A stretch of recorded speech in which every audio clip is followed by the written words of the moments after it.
Shit, this is a big problem, Jason Goldberg wrote in a letter to company executives. His unicorn had run away and was heading directly towards a cliff. But he was no rookie. In fact, he was an accomplished entrepreneur. By 2013, when he sent the letter, his creations included Jobster, Social Median, and Fabulous, which eventually became Fab.com. The e-commerce company was founded in 2011, and in 2 years it had raised $336 million. But by October 2013, they'd already spent more than half of it. Even after spending $200 million, Fab.com hadn't tested their business model, and they didn't know exactly what their customers wanted to buy. Fab.com was a flash sales site that offered items curated by the unique taste of Bradford Shellhammer, Goldberg's partner, and for a moment it was successful, reaching a $1 billion valuation. But it ended up selling for no more than $30 million. How did this happen? Let's talk about it in this Company Forensics.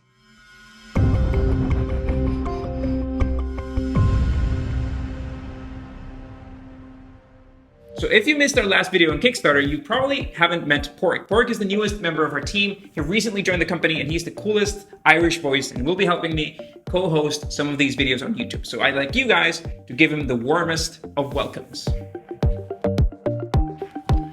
In 2010, Goldberg and Shellhammer originally created Fabulous as a dating network for gay men. Fabulous was a successful idea. It raised $625,000 in funding from names like The Washington Post. Fabulous was also exclusive. Until April 23, 2010, only other users could invite you. However, even with those conditions, it had 14,000 registered members. But the hype didn't translate to money, so then the founders turned it from a dating site to an e-commerce company. After 5 months, Fab.com reached 1 million subscribers. By the way, it took Facebook twice as long to reach that milestone. Fab.com's idea was simple: designer items in flash sales. Users would get email notifications of the products on sale and the time left to buy them. There was a chandelier made completely with martini glasses that costed $1,775, a motorcycle helmet covered in rhinestones, and a rooster sculpture made with Fanta labels, just to give you a few examples. It was Shellhammer who created the items. He was a genius at creating trends and convincing people to buy them. But what was so special? The secret behind flash sales. Take Amazon, for example. It's based on customers seeking to meet a specific need. But flash sales created demand by making customers feel the urge to buy. And then there was another ingredient: Fab.com's close integration with social networks. So you could have free credits from linking accounts, share products with friends, and gain popularity points. John Furrier, CEO of SiliconANGLE Media, told Forbes that he didn't like linking social platforms to other services, but he did so with Fab.com. Why? He couldn't explain. He just found it irresistible.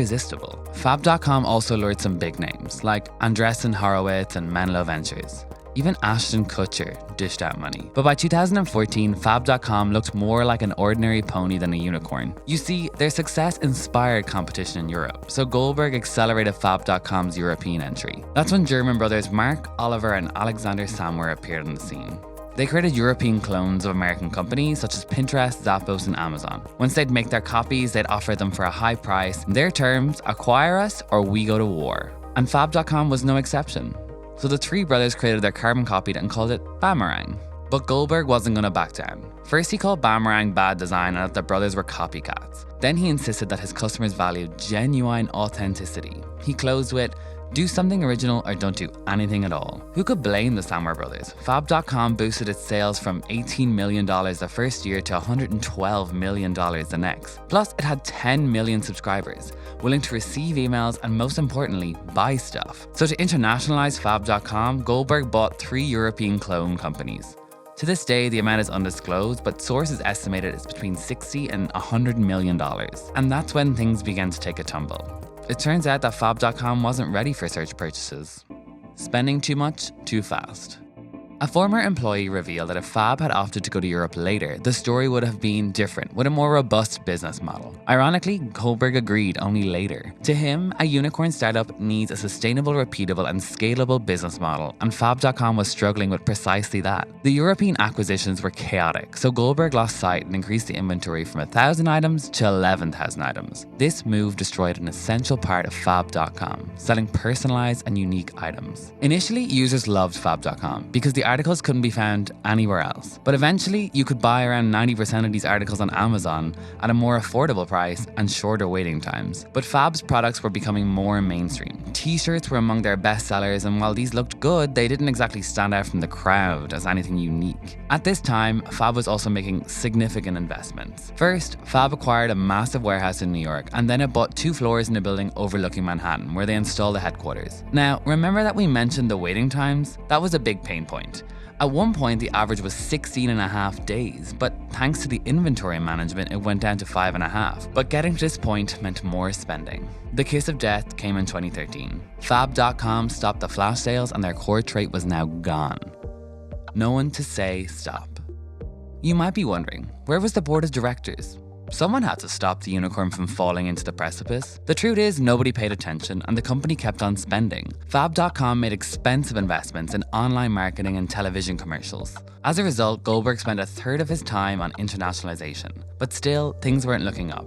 So in early 2013, Goldberg had 2 alternatives. Either focus only on the US market with a profitability goal of around 150 million in sales, or press for 100% annual growth and global domination, which is always enticing. And again, Goldberg has decided that Fab.com needed a board member to say stop because they still wanted to be in Europe. Despite having raised about $150 million and a $1 billion valuation in July 2013, the outlook wasn't encouraging. So we go back to that letter. It was October 2013. He handed the company executives the letter, but also his plan to fix it. He just needed $300 million to carry it out and the massive ongoing investments. Logically, in no time, he faced terrible news. First, Europe didn't turn out as expected. Then a short time later, his co-founder Shellhammer left Fab.com. Goldberg took action. There were layoffs in Europe and 3 rounds of personnel reduction in the United States. Lessons from the past. I was too quick to focus on cutting costs and reducing the scope, he said.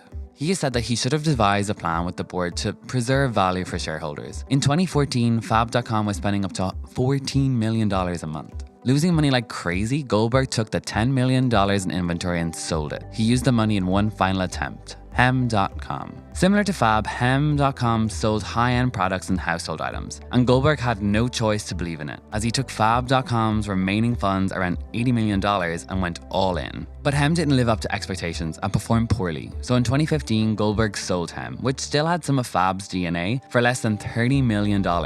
1/10 of its value in 2013. Even with the downfall of Fab.com and Hem.com, Goldberg continues to make new companies. In 2016, he launched Peepo, a live messaging application. And 1 year later, he created Simple Token, which allowed companies to develop their own cryptocurrencies. So he has the right ideas. But in the end, there's something great that we can take away from Fab.com. And the lessons are there, in plain sight. But sometimes startups are unable to see them. So that's why we're here. We help you get all of your ideas investor ready with our pitch deck builder, and then our investor finder helps you find investors in your industry. And we can even help you write and design your slides. And if you want one-to-one guidance, we have our founders and investors available for office hours. So check us out at slidebean.com, but not before clicking that subscribe button. See you next week on Company Forensics.